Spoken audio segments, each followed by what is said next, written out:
السلام عليكم ورحمة الله وبركاته. بسم الله الرحمن الرحيم. الحمد لله رب العالمين، والصلاة والسلام على المبعوث رحمة للعالمين نبينا محمد وعلى آله وصحبه ومن اهتدى بهديه واقتدى بسنته إلى يوم الدين وبعد. This new episode of the Seerah of the Prophet sallallahu alaihi wasallam, we discuss two very important events that took place.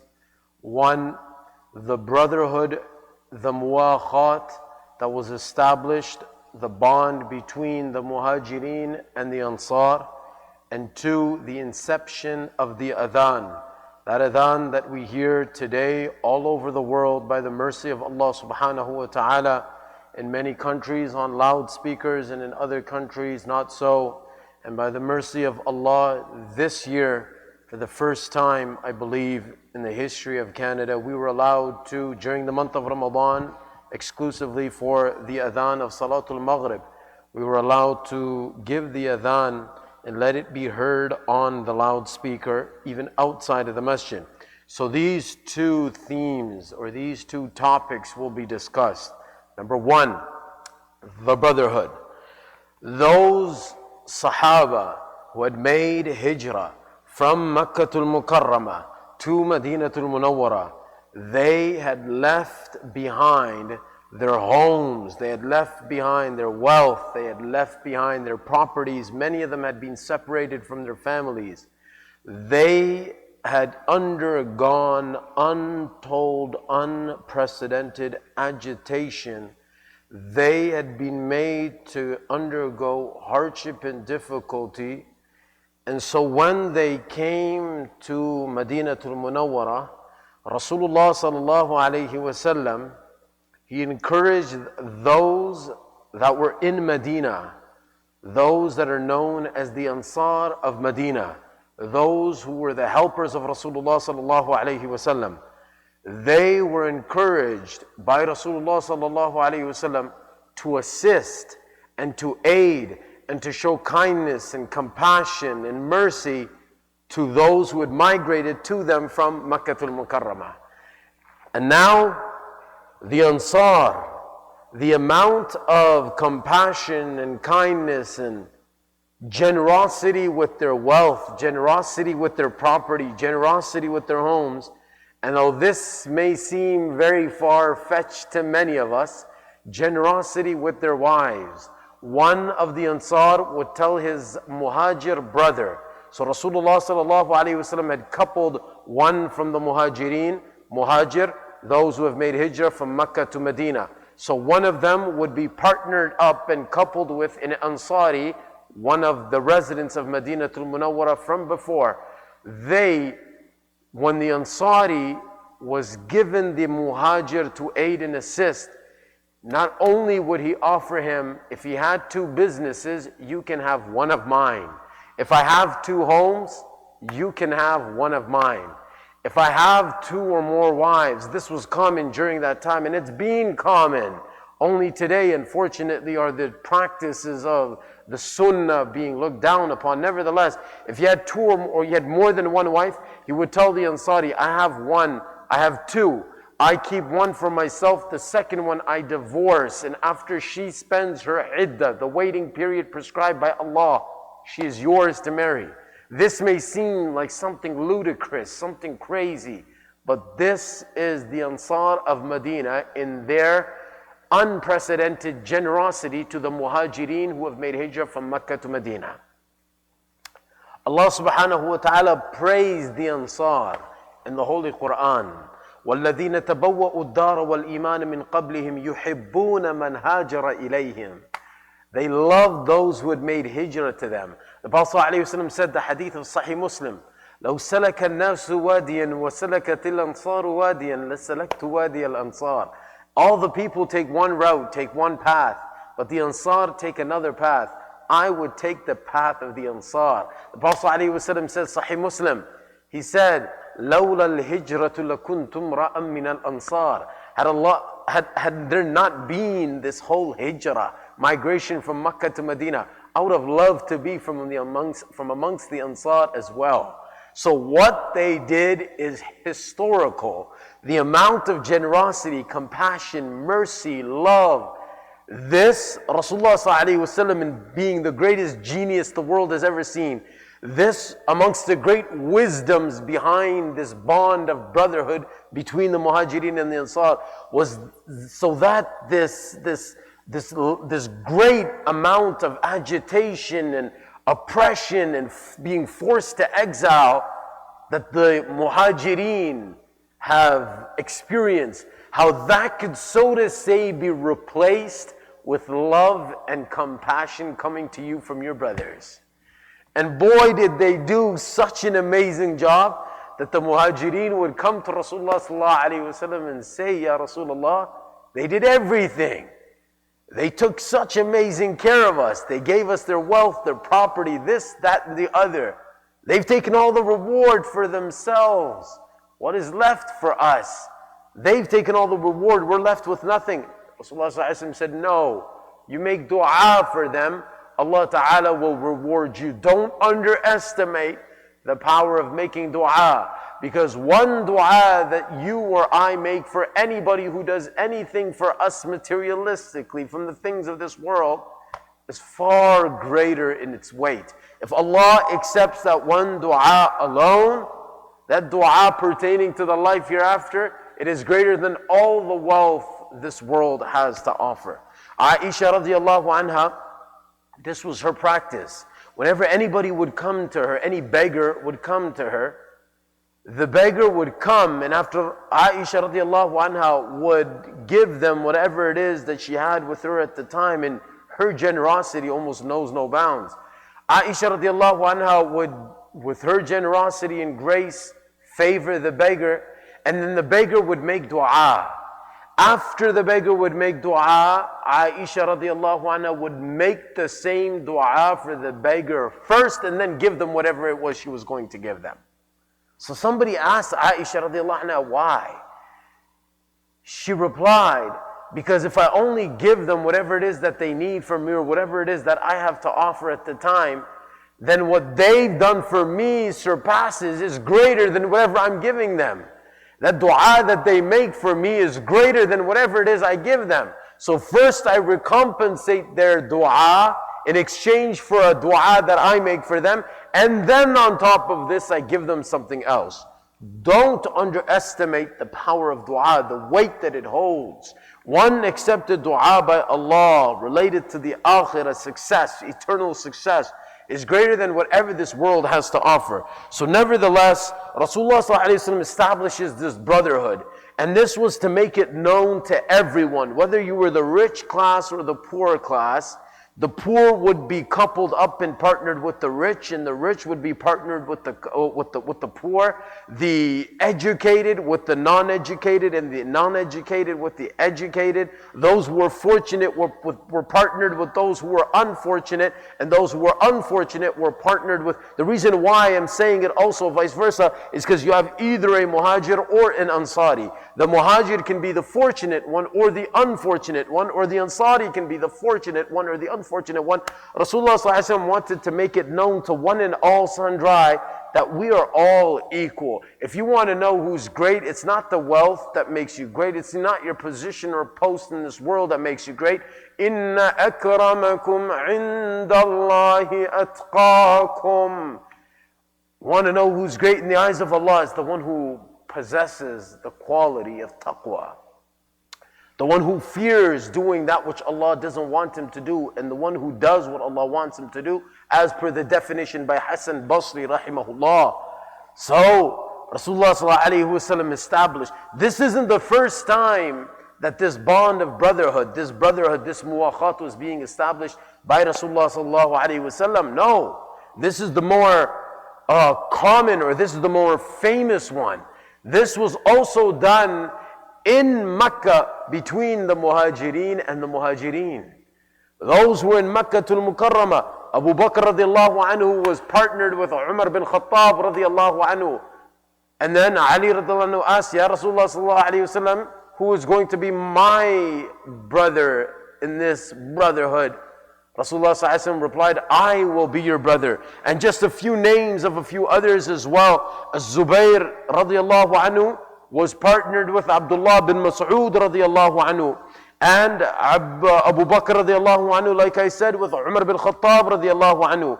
And Hamza radiallahu anhu with Zayd bin Haritha radiallahu anhu. Uthman radiallahu anhu with Abdul Rahman bin Auf radiallahu anhu. Ubaidah ibn al-Harith radiallahu anhu with Bilal bin Rabah radiallahu anhu. Mus'ab bin Umayr radiallahu anhu with Sa'd bin Abi Waqqas radiallahu anhu. Abu Ubaidah ibn al-Jarrah radiallahu anhu with Salim Mawla Abi Hudayfa radiallahu anhu. And Sa'id bin Zayd radiallahu anhu with Talha bin Ubaidillah radiallahu anhu. Amongst these few names that I've mentioned now are actually the 10 Ahadul Asharat al-Mashhud lahum bil Jannah. The 10 that were guaranteed Jannah in this world. So we had Zubair, we had Abu Bakr, Umar, Uthman and Ali, we had Abdurrahman bin Auf, we had Abu Ubaidah ibn al-Jarrah, we had Sa'id bin Zayd, we had Sa'd bin Abi Waqqas bin Ubaidillah. These are the Muhajireen coupled with other Muhajireen in Makkah al-Mukarramah at the beginning during the Meccan era that we covered over 38 or 39 episodes. Now, the second time, Rasulullah sallallahu alayhi wasallam is going to merge, is going to couple, is going to bring together one of the Muhajireen with one of the Ansar. And amongst the other wisdoms too, so that Rasulullah sallallahu alayhi wasallam would remove any disunity or any disharmony or any pride or arrogance of the pre-advent of Islam, the pre-Islamic era. If perhaps any of this was still there inside the hearts of any one of these people, to remove all of this, Rasulullah ﷺ is joining hearts. And this is what we hope today. Unfortunately, it's sad when we hear about the news of rival gangs, the members of whom are Muslims. This is one Muslim gang, and it's strange that, Muslims make gangs, and then you have another Muslim gang in another turf, in another block, in another area, and they rival, their ops, their opposition, this is strange. Rasulullah Islam came to annihilate all of this. And this is the genius that Rasulullah is using in bringing hearts together. And this was done in Makkah. There were differences amongst people, definitely. These weren't your average people. They were different. The Sahaba before Islam were also very different, just like they became different, the greatest different when they embraced Islam at the hands of Rasulullah sallallahu alaihi wasallam. Allah sent the Prophet to kill this, to eradicate this, to delete all this. And here we are, 1400 years later, riving and killing one another. Anyways, so Rasulullah ﷺ also wanted that we should continue to stay together. We should unite and don't split into factions and into groups and into different like the Bani Israel did. They were separated, and once you're separated, you're weak. And once you're weak, you start to fight amongst one another, and then you start to lose your senses. You start to kill one another. You start to fall from the esteem of Allah. You start to incur the wrath and the anger of Allah. And unfortunately, this continued for over 1400 years, and we see today civil unrest and civil war. And nevertheless, Rasulullah ﷺ came to annihilate this. This is why he's establishing this. The concept of this mu'akhat is for this, to eradicate these issues that Muslims have with other Muslims, that people have with people, this ego and this pride and this arrogance that I'm better and I'm stronger and I'm greater. This is not why Islam was sent to. Islam came to finish this off. Rasulullah ﷺ came to get rid of all of this. And also so that everyone would stand on one and the same single platform. Nobody's better than anybody else. Every one of us is from one family, and we were all created equal.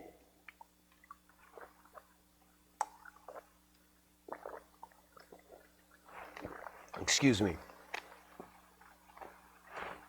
And so just as I took the names of those who had been coupled with each other in Mecca, what I'm going to do is I'm going to take the names. This is a pretty lengthy list, but it's no problem. And I just love them. And I just love taking their names, even for nothing. But, of course, there's a point now, because this is who Rasulullah sallallahu alaihi wasallam These are the pairs that he made in Madinatul Munawwara. But just taking these people's names makes me so happy. So you have Abu Bakr radiallahu anhu now. He is the Muhajir. So the Ansari, Kharija bin Zayd radiallahu anhu. Umar bin Khattab, Muhajir. Ansari, Atban bin Malik radiallahu anhu. 3. Abu Ubaidah ibn al-Jarrah, the Muhajir. The Ansari, Sa'ad bin Mu'adh. Abdurrahman bin Auf, the Muhajir. With him, Sa'ad bin Rabi'. Zubayr ibn al-Awwam radiallahu anhu, Muhajir. With him, the Ansari, Salama bin Wuqaysh radiallahu anhu. Muhajir, Uthman bin Affan radiallahu anhu. Ansari, Aus bin Thabit radiallahu anhu. Talha bin Ubaidillah radiallahu anhu, Muhajir. With him, Ka'b ibn Malik radiallahu anhu, the Ansari. Sa'id bin Zayd bin Amr bin Nufayl radiallahu anhu, the Muhajir. With him, the Ansari, Ubay ibn Ka'b radiallahu anhu. Number 9, Mus'ab bin Umayr radiallahu anhu, the Muhajir. The Ansari, Abu Ayyub al-Ansari, Khalid bin Zayd radiallahu anhu. The Muhajir, Abu Hudhayfa bin Utbah radiallahu anhu. The Ansari with him, Abbad bin Bishr radiallahu anhu. The Muhajir, Ammar bin Yasir radiallahu anhu. With him, the Ansari, Hudhayfa bin Yaman radiallahu anhu. Wow. Imagine, we talk about the greatest duos. Imagine these duos. Imagine these. Wow. Abu Dhar al-Ghifari radiallahu anhu. It's not Ghaffari, it's Ghifari. Abu Dhar al-Ghifari radiallahu anhu, the Muhajir. With him, the Ansar, Mundhir bin Amr radiallahu anhu. Salman al-Farisi radiallahu anhu, the Muhajir. With him, the Ansari, Abu Darda Uwaymir bin Tha'laba radiallahu anhu, known as Abu Darda radiallahu anhu. Bilal radiallahu anhu, Bilal the Muhajir. The Ansar, Abu Ruwayha Abdullah bin Abdul Rahman radiallahu anhu. 15. Hatib bin Abi Balta'a radiallahu anhu, whose name we will hear again after we, that's going to be many episodes from now. Anyways, the conquest of Mecca. Hatib bin Abi Balta'a radiallahu anhu, the Muhajir. The Ansari with him, Uwaym bin Sa'idah or Sa'idah radiallahu anhu. Abu Marthad radiallahu anhu, the Muhajir. With him, the Ansari, Ubadah bin Samit radiallahu anhu. Abdullah bin Jahsh radiallahu anhu. And with him, the Ansari, Asim bin Thabit radiallahu anhu. Utbah bin Ghazwan radiallahu anhu, the Muhajir. With him, the Ansari, Abu Dujana radiallahu anhu. Abu Salama bin Abdul Asad, the Muhajir. With him, the Ansari, Sa'ad bin Khaythama radiallahu anhu. Uthman bin Mad'un radiallahu anhu. With him, the Ansari, Abu Haytham bin Tayhan radiallahu anhu. Ubaidah bin Harith radiallahu anhu, the Muhajir. With him, the Ansari, Umayr bin Hammam radiallahu anhu. Tufail bin Harith, who is the brother of Ubaidah radiallahu anhu, the Muhajir. With him, the Ansari, Sufyan Nasr Khazraji radiallahu anhu. Safwan bin Bayda or Bayda, the Muhajir. With him, the Ansari, Rafi' bin Mu'alla radiallahu anhu. Miqdad radiallahu anhu, the Muhajir. Abdullah bin Rawaha radiallahu anhu. Zushimalain radiallahu anhu, the Muhajir. With him, the Ansari, Yazid bin Harith radiallahu anhu. Arqam radiallahu anhu, the Muhajir. With him, Talha bin Zayd radiallahu anhu. Zayd bin Khattab radiallahu anhu, the Muhajir. With him, the Ansari, Ma'an bin Adi radiallahu anhu. Amr bin Suraqa radiallahu anhu. With him, the Ansari, Sa'ad bin Zayd radiallahu anhu. Yes. And next, Aqil bin Bukayr radiallahu anhu. With him, the Ansari, Mubashir bin Abdul Mundhir radiallahu anhu. Khunais bin Hudhayfa bin Hudhafa radiallahu anhu, the Muhajir. With him, the Ansari, Munzir bin Muhammad radiallahu anhu. We're almost there. Surra bin Abi Ruhm radiallahu anhu. With him, the Ansari, Ubad bin Kashkhash radiallahu anhu. Mistah bin Uthatha radiallahu anhu, the Muhajir. With him, the Ansari, Zayd bin Muzayyan radiallahu anhu. Ukasha bin Mihsan radiallahu anhu, the Muhajir. Mujazzir bin Dammar radiallahu anhu, Dammar radiallahu anhu, the Ansari. Amr bin Fuhayra radiallahu anhu, the Muhajir. And the Ansari with him, Harith bin Simah radiallahu anhu, the Ansar. And from the Muhajir, the last one, Muhajja' radiallahu anhu, the slave of Umar radiallahu anhu. With him, the Ansari, Suraqa bin Amr bin Atiyah radiallahu anhu. These are the groups. These names will probably fly over our heads, but just listening to these names, inshallah, is rewarding by Allah subhanahu wa ta'ala. I have hope.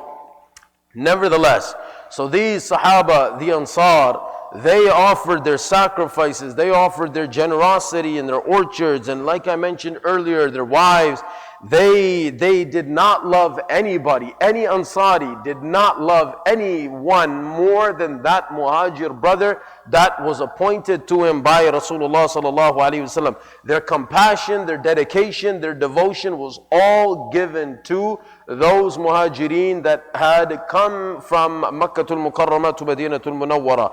And Rasulullah sallallahu alaihi wasallam did this, so this created this love and affection, this compassion between the Ansar radiyallahu anhum ajma'een. This was the muwakhat. Next, the adhan, the inception of the adhan. So we know from an earlier episode that the salats that were already ordained by Allah or were being performed by Rasulullah sallallahu alaihi wasallam and the Muslims before the Rasulullah sallallahu alaihi wasallam's ascension, before the Mi'raj, they were Salatul Fajr and Salatul Asr. And then during the Mi'raj, Rasulullah sallallahu alaihi wasallam and this ummah had been blessed with 5 times daily salat. Now, until just before the hijrah, the salats were performed in units of two rakats, except for the Maghrib salah. All of the rest, so the Fajr, the Dhuhr, the Asr, and the Isha, were performed as two rakats. After the hijrah, Allah subhanahu wa ta'ala then added 2 more rakats to Dhuhr, to Asr, and to Isha.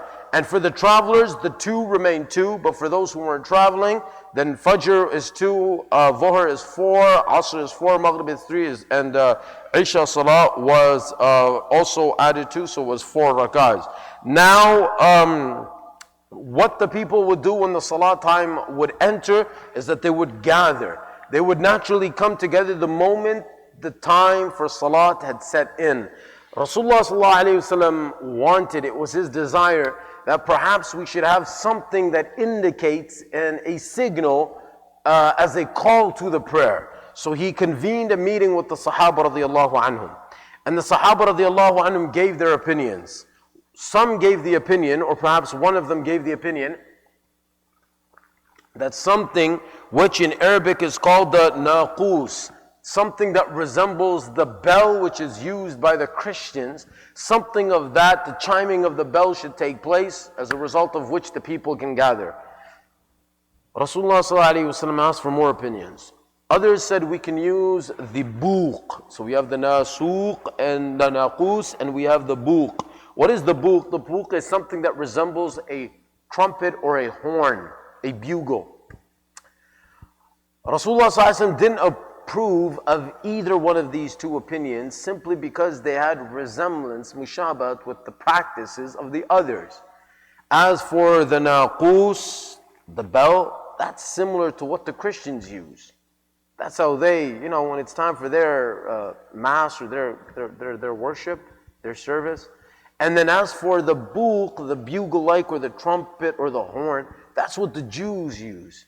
So Rasulullah ﷺ wasn't really fond of these opinions that had been given. Others said, okay, perhaps we can probably use a fire. And when people see the flames or the smoke of the fire, that's when they can gather and collect together. Rasulullah ﷺ said, well, this resembles the use of fire by the Zoroastrians. They use fire, and there's a resemblance, so we'd have to avoid this as well. So basically what happens is, this gathering, this meeting that had been convened by Rasulullah sallallahu alaihi wasallam, this gathering would then come to a close. They would disperse without any fixed conclusion. Now Rasulullah sallallahu alaihi wasallam is uneasy because there's no conclusion, and he wants this done. He wants the Sahaba to come up with something. So this state of uneasiness and this worry, this concern for the plight of this issue, this was also transferred into, of course, all of the Sahaba, but more so one Sahabi in particular by the name of Abdullah bin Zayd bin Abdi Rabbi. Abdullah bin Zayd bin Abdi Rabbi was really concerned regarding this call for prayer as to what should be done. So Abdullah bin Zayd ibn Abdi Rabbi, he went home that night. And that night he saw a dream. Now some narrations have it that he saw this dream not just once, but 3 times. And in this dream, actually what had happened was a man had come to him clad in green clothes. And this person walked past. It was an angel. And this person walked past Abdullah bin Zayd bin Abdi Rabbi radiallahu anhu. And he was holding on to a bell. So Abdullah bin Zayd bin Abdi Rabbi radiallahu anhu asked him for it. And when the man in green asked Abdullah bin Zayd, what is it that you want? Why are you asking me for it? What do you want? What do you need it for? He said, I want to use it as a means of calling the people to prayer. Then this man, the angel, told Abdullah bin Zayd bin Abdi Rabbi, shouldn't I teach you something that's even better than this? Another form of calling the people to prayer? So Abdullah bin Zayd bin Abdi Rabbi said, sure, please do teach me. That is when the words of the adhan were taught by this angel to Abdullah bin Zayd bin Abdi Rabbi. Allahu Akbar, Allahu Akbar, Allahu Akbar, Allahu Akbar, Ashhadu an la ilaha illallah, Ashhadu an la ilaha illallah, Ashhadu anna Muhammadan Rasulullah, Ashhadu anna Muhammadan Rasulullah, Hayya ala salah, Hayya ala salah, Hayya ala al-falah, Hayya ala al-falah, Allahu Akbar, Allahu Akbar, la ilaha illallah.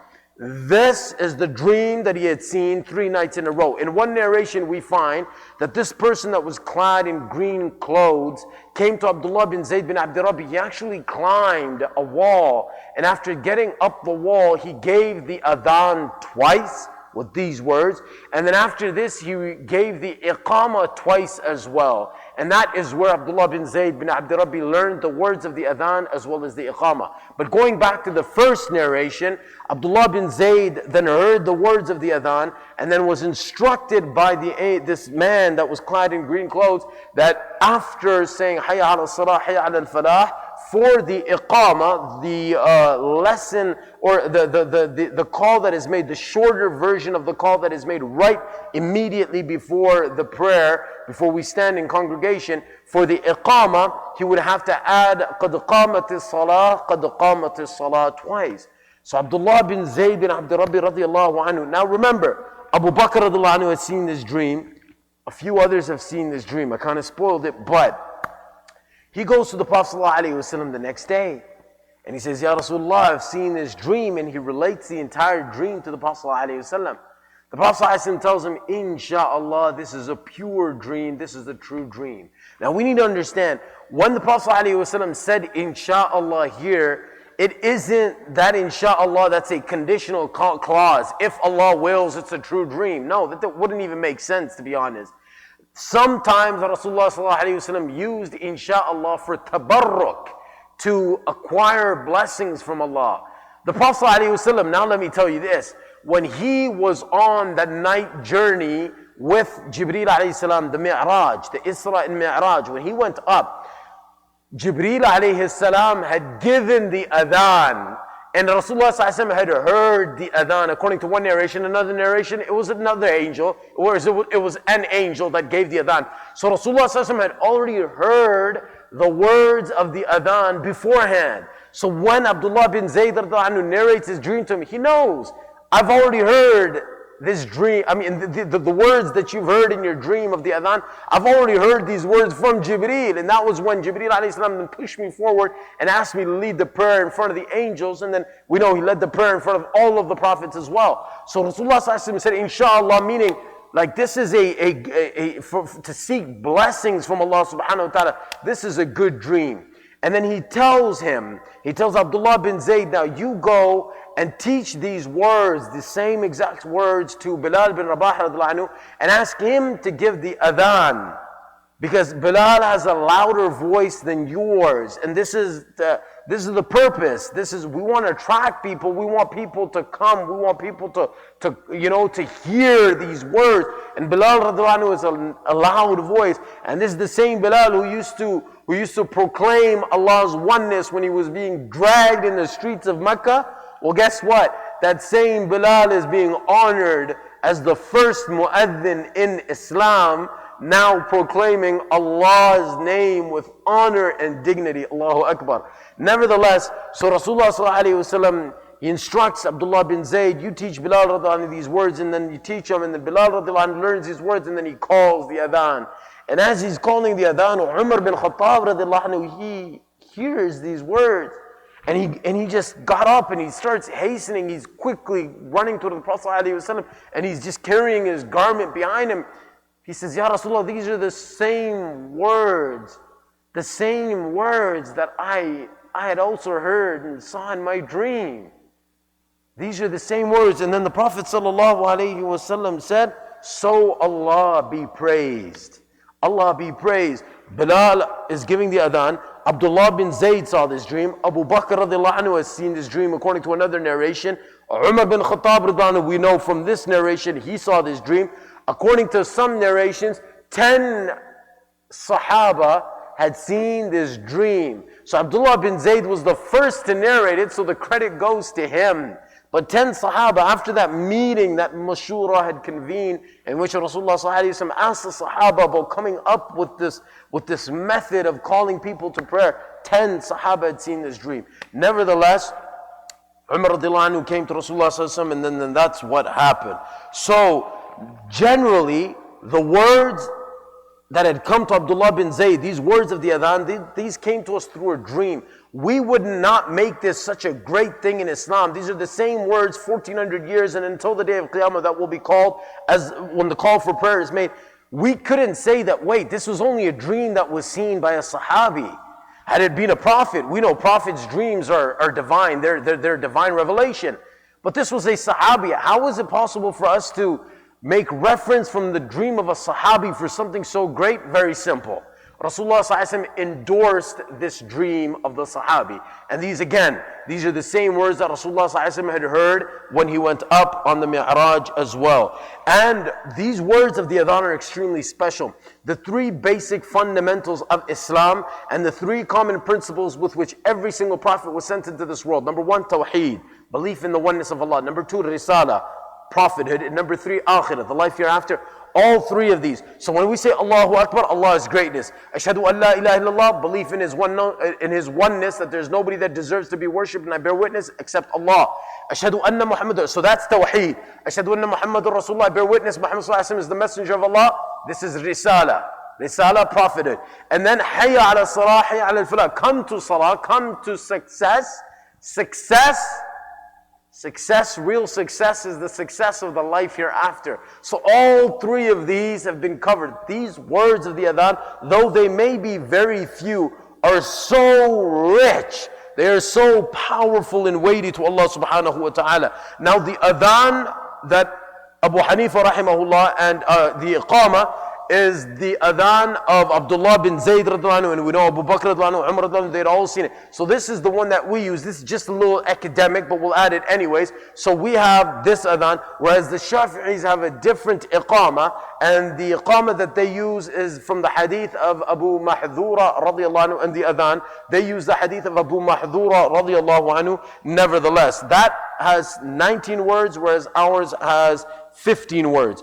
And finally, this is why when a child is born, because adhan is such a great amongst the sha'air of Islam, the salient features of Islam, when a child is given birth to in this world, one of the first things that is done is that the adhan is given in the right ear and the iqamah is given in the left ear. Now, to just wrap up or basically conclude from a previous episode, when Rasulullah ﷺ came to Madinatul Munawwara, Medina was being rocked by plague. That whole area was, but especially Madinatul Munawwara, it was very stricken greatly with plague, with illness, plague. So Rasulullah ﷺ made dua to Allah, "Oh Allah, save and protect Medina and cure it of its plague and send the plague to Juhfa, to another area." So Allah subhanahu wa ta'ala accepted this dua, not only for that time, but until the day of Qiyamah. Plague will never rock Madinatul Munawwara again, even if the whole world has to be rocked by it. And number two, it will be saved from the fitna of Dajjal. So all the streets that go to Medina, there are angels, guardian angels protecting the Madinatul Munawwara. Dajjal will have absolutely no access to it. Next, inshallah, we will be discussing, stay tuned, tomorrow. What is it that we will be discussing after this? Yes, the treaty that the Prophet ﷺ makes with the Jews in Madinatul Munawwara. Stay tuned. See you tomorrow. Assalamu alaikum wa rahmatullah.